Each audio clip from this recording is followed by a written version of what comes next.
You're listening to the Podcast Detroit Network. Visit www.podcastdetroit.com for more information. Welcome to Smart Sex, Smart Love, where talking about sex goes beyond the taboos and talking about love goes beyond the honeymoon. I'm Dr. Joe Court. Thanks for tuning in.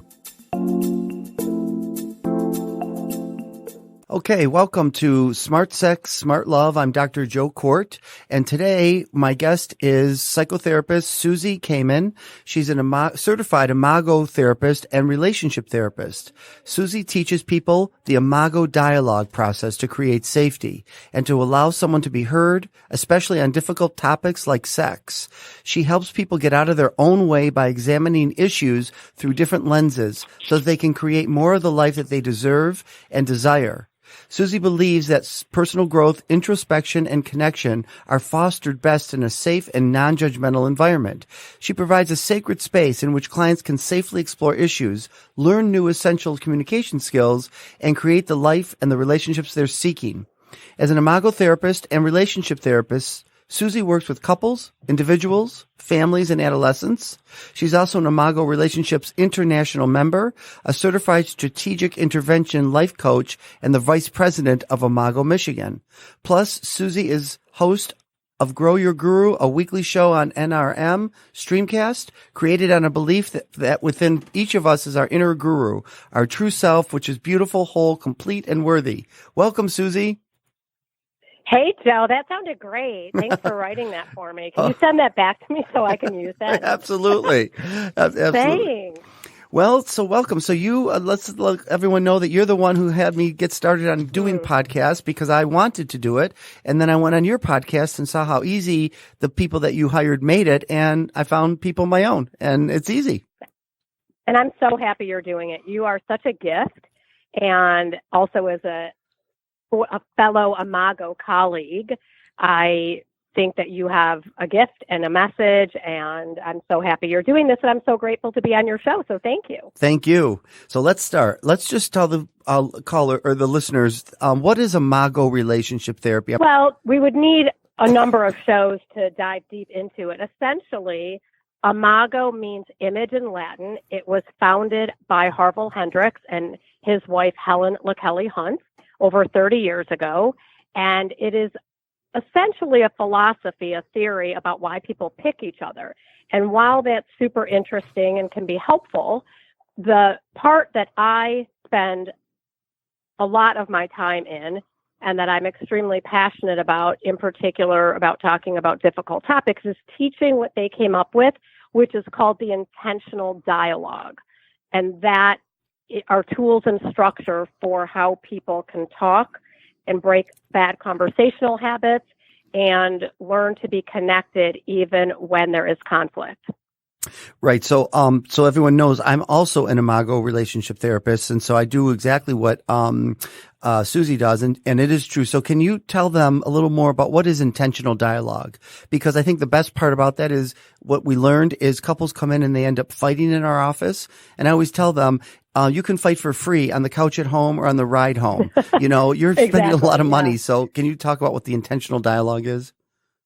Well, how I use it in my office is I use Dan Siegel's hand model of helping people understand that reactivity, as I see it, is a gift. It means that your brain is working. So I start by helping people understand that reactivity is not the problem. It's not learning how to manage it. And the steps in the dialogue process help manage that reactivity. So mirroring, when you repeat back to the person speaking, validation, I understand what you're saying, you make sense to me even if I don't agree with you, and empathy, that I can imagine you might feel blank. So that's the outline. All of those help you create some calmness for your reactivity, really giving the gift of the person sitting across from you really being heard. Many of us didn't get that as children or as adults. And then connection, even when there's different views. And we're not taught, Joe, we are not taught how to do this. I think it should be a class in high school and college because we end up then getting into relationships And it's one of the only licenses you can get if you are married where there's no pretest and there's no renewal. Like I have to renew my license tabs, right? If you drive a car, you get a recall. If you have a dentist to get your teeth cleaned, you are on your own. That is such an important point. You're right. There's no classes, there's no guidelines, there's nothing. So I always joke with my clients, that's why God made therapists, right? So that we can help people. Oh, I love that. People have, right? So really the mirroring, I find like this is hard for couples because they feel like, what do you mean? I have to repeat back what he just said? I heard him, and they don't understand. They say it's mechanical. I don't like it. I didn't like it either when I first did it, because as IMAGO therapists, we have to go to the weekend workshops ourselves with our partners to go through, right, before we get trained. And the problem was, I said to the facilitator, I don't want to, if I'm this broken and our relationship is this bad that I have to talk like this for the rest of my life, I don't want to do that. But I learned that the mirroring is important. So can you say a little bit more why repeating back what your partner says is important? Yes, and I have the same experience in my office where people, this feels really foreign. And the word I hear a lot, this feels really forced. And it is. You are really breaking patterns and habits. What I tell a lot of my clients is, I'd love to tell you everything about what you're doing is from your wounding, and we'll explore that. A lot of why people do what they do is habit.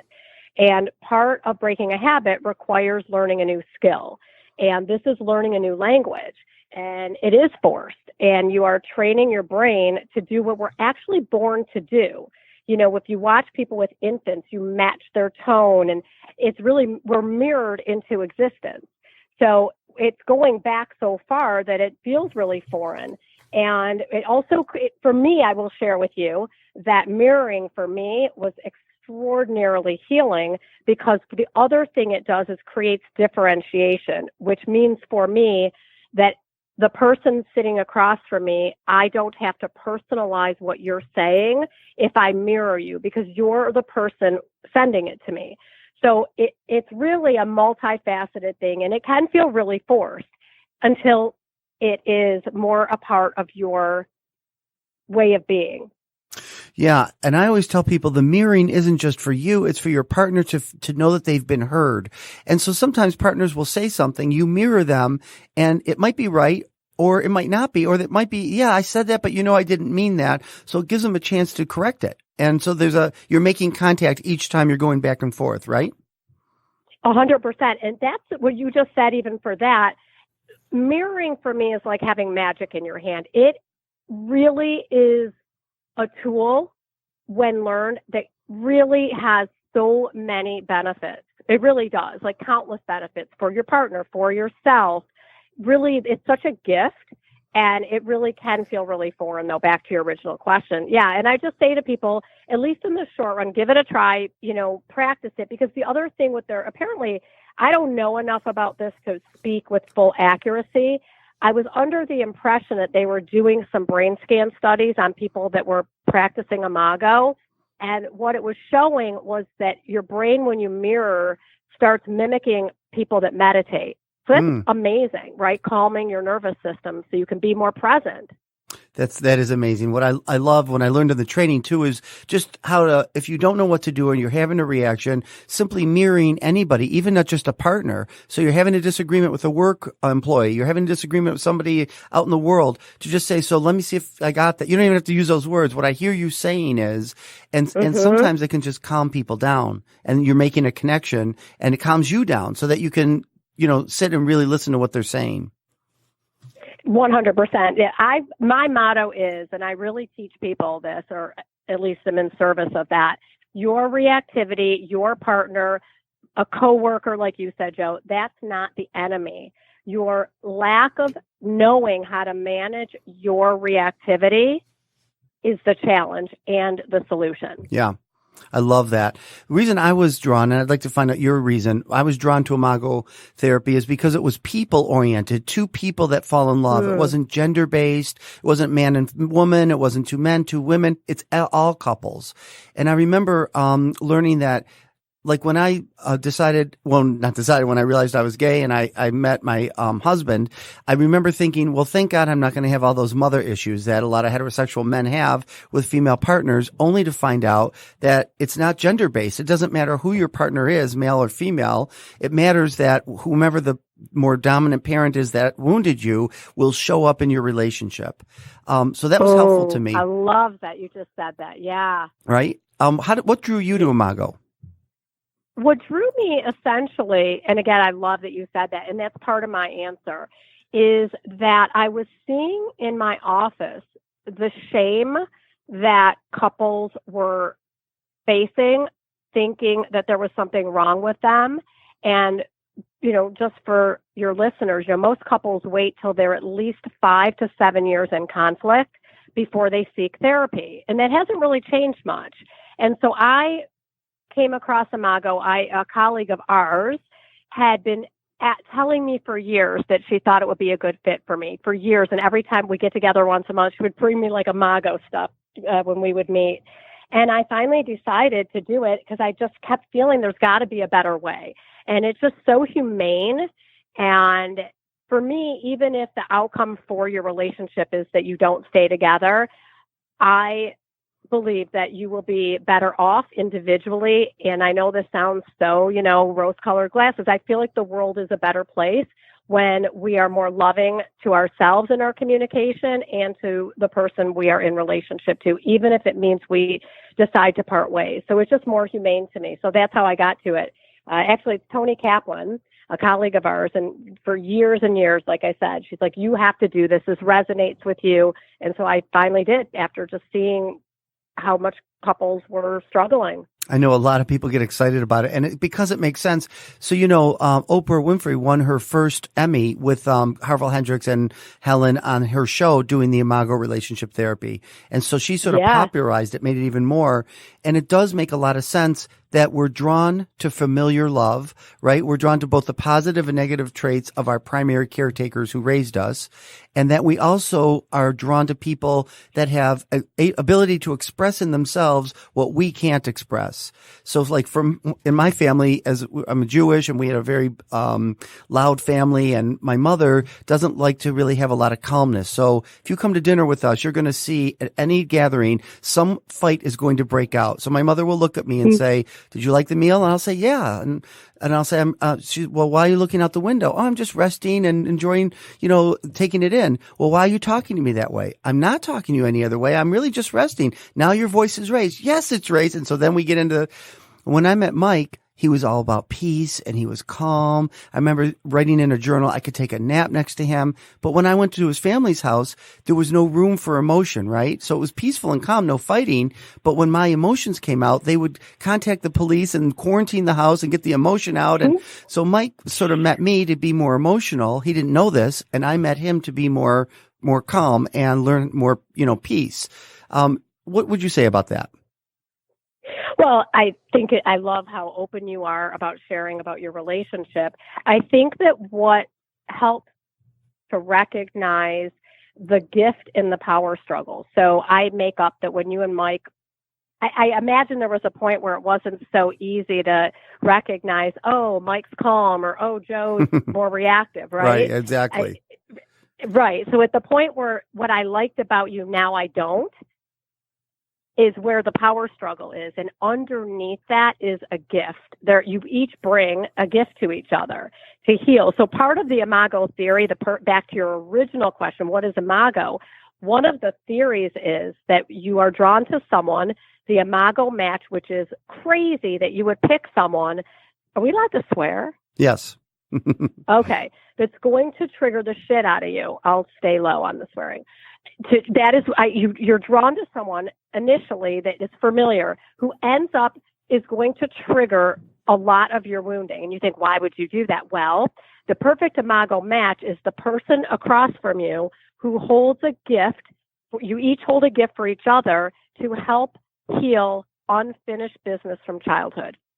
Right. I love that. That's what I was drawn to, because it makes sense, right? We're wounded in relationship. Therefore, healing can only take place in the context of a relationship. And, absolutely. And right, and you brought up the 3 stages of love that I love. Imago talks about that. The first stage, everyone calls the honeymoon period, but it's romantic love. It's supposed to it's supposed to end, and then you go into the power struggle where people then end up fighting and having conflicts. And then if you get through that, you move to real love, which is based on reality. And it's such a hopeful. Exactly. Don't you think it's positive? I remember. Looking at Harville Hendrickson saying, this stuff is like you're making something sound that's so horrible, and it feels like this is not the right relationship. And you reframe it as, no, the fact that you're having trouble is because you're in the right relationship. 100%. Yeah, you are. Now, again, I do believe, and I don't want anyone to have, feel misled. I still maintain that you need 2 people willing to do the work. And I also believe if you want to bring in spiritual, some principles, universal principles, that maybe someone is there for a reason, for a certain amount of time, that not everyone gets to that place. I still feel that even if you end up not staying with that person, the intentional dialogue process, understanding more of what our baggage is and what we're bringing that's cluttering up the space between, is healing and worth the journey. I totally agree. So we're talking about, I always say that couples therapy should include 2 conversations, the conversation about the relationship in general, and then the sexual conversation. And a lot of us use Imago to help couples differentiate and look for connection around sexuality and around sexual differences between each other. Can you speak to that a little bit? Yeah, and I'm so excited to talk about this. I think that you and I've talked about, I hope you can remember that quote. What's that quote that we talked about when you were on my podcast? The person who's least comfortable in the room. Oh, yeah, it's Doug Brown Harvey. He says, when it comes to sex, the most uncomfortable people control the room. And it's usually the therapist. It can be the therapist or it could be the partner. Mm-hmm. So as somebody in the room, if they're the most uncomfortable, they're going to try to control their discomfort. And exactly. So it can be anyone. Yeah. Right. And so for me, one of the reasons, and I hope I'm answering your question directly, the other thing that I think that dialogue process does is it creates a structure for conversation. And for sex and eroticism and intimacy, I think for many people, it is, when someone's going, come here, and their other hand is stop. I think we want so much, and yet we're so terrified of conversations and closeness. And so what I think this structure does is give a safety, some parameters to talk about hard topics like sex. Because, to be able to say, here's what I'm in, because people change. Like, if you met someone at 22, I make up that you're different by 32 or even 27, or if you've had kids, where you're at in your life cycle, and to explore where you're at sexually is a conversation most couples don't have, which I think ends up creating conflict and disconnection and secrecy. Yep. And I think the dialogue process creates safety for authenticity. It's so important because sex is so difficult for couples to talk about, let alone anything else.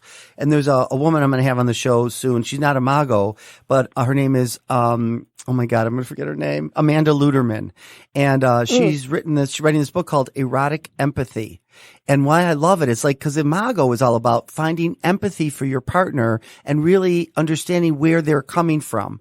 And so she's saying, well, what about erotic empathy? What if you have a disgust response or you just don't like what your partner's into? And can you still find a way to have empathy that it makes sense to them, that it turns them on, and it makes sense to them what turns you on? And I think that's I very do this helpful. All the time in my office. Exactly. That's what we do.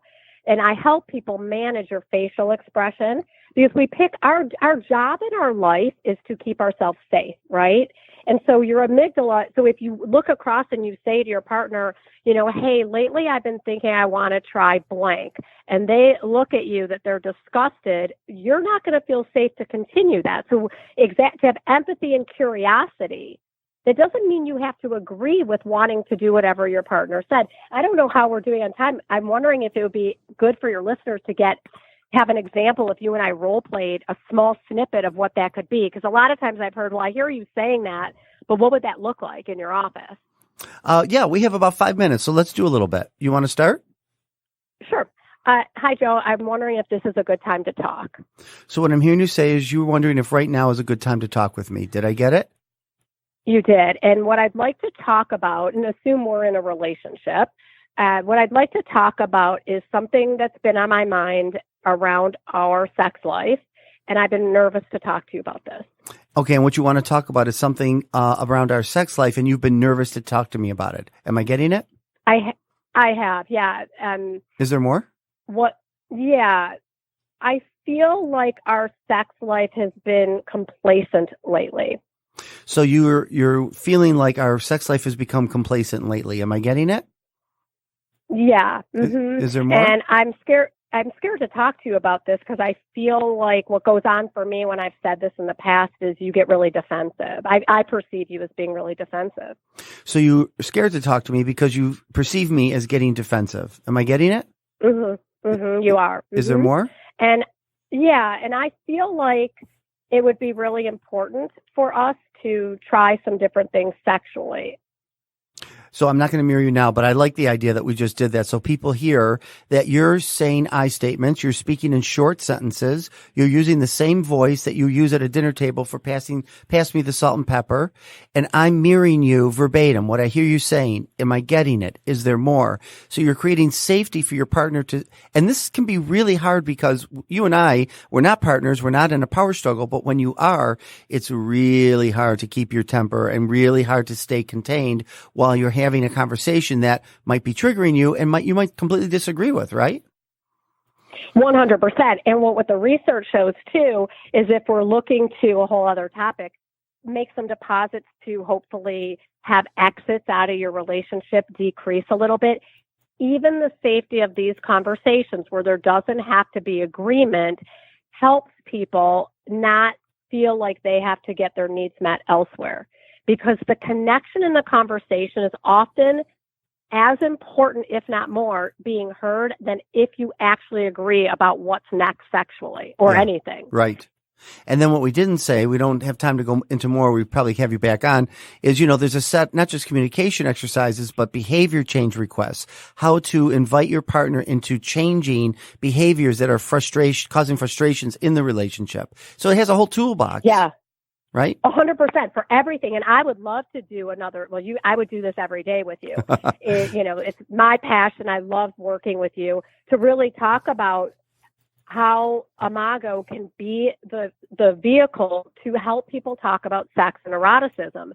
Really, because I just had a guest on my show on Monday. I have another show I'm doing right now at Kaiba Media called For Real. And we had a woman who brought sex toys on.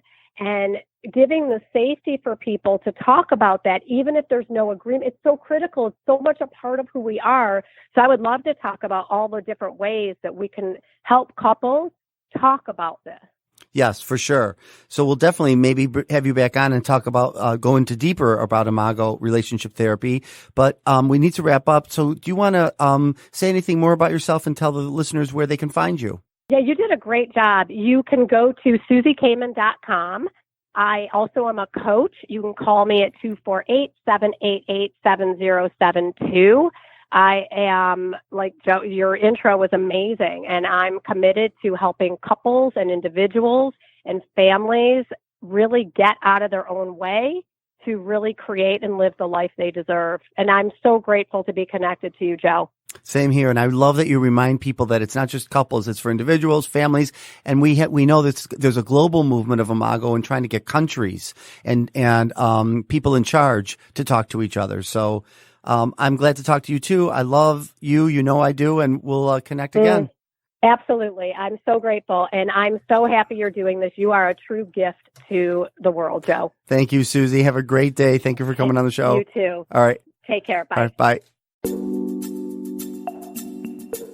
Thanks for listening to this episode of Smart Sex, Smart Love. I'm Dr. Joe Court, and you can find me on joecourt.com. That's JoeKort.com. See you next time.